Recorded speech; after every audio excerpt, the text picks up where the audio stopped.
अस्सलाम वालेकुम। आज हम बना रहे हैं आलू और चिकन की टिक्कियाँ जो बहुत ही मज़ेदार बनती हैं और बनाना भी बहुत ही आसान है।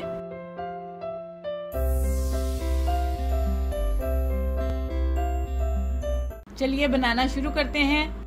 3 पाव उबले हुए आलूओं को हम मैश कर लेंगे। आलू मैश हो चुके हैं। अब इसमें डालेंगे मसाले।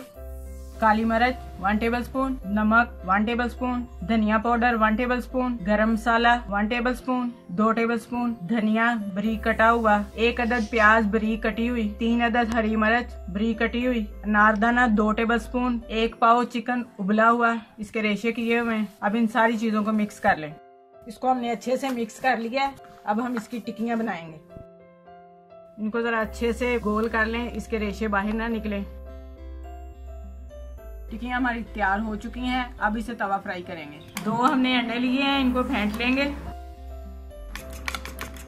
अंडों को हमने फेंट लिया है। अब तवे के ऊपर डालेंगे 3 टेबलस्पून घी।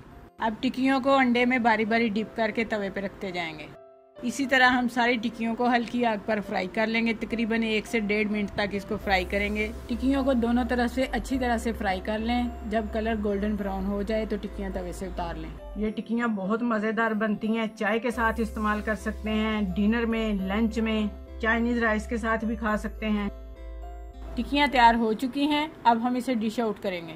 बहुत ही मज़े की आलू चिकन की टिक्कियां तैयार हैं। आप इसे ज़रूर ट्राई करें। अगर आपको हमारी ये रेसिपी अच्छी लगे तो प्लीज़ लाइक करें, शेयर करें। जो हमारे चैनल पर नए हैं वो हमें सब्सक्राइब ज़रूर करें। अपना बहुत सा ख्याल रखें, हमें दुआओं में याद रखें। अल्लाह हाफिज़।